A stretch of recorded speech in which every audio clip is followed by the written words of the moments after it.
কথা বলছি যে শহীদ চত্বর যেখানে দাঁড়িয়ে আছি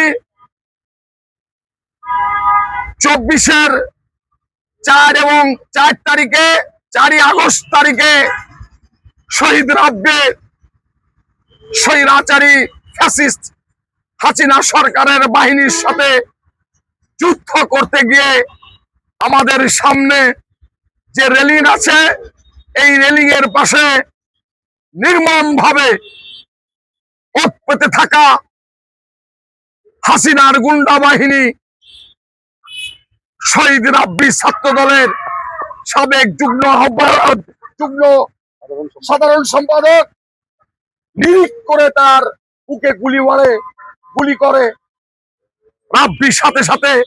মাটিতে লুটায় পড়ে ধরাধরি করে তাকে হাসপাতালে নেওয়া হয়।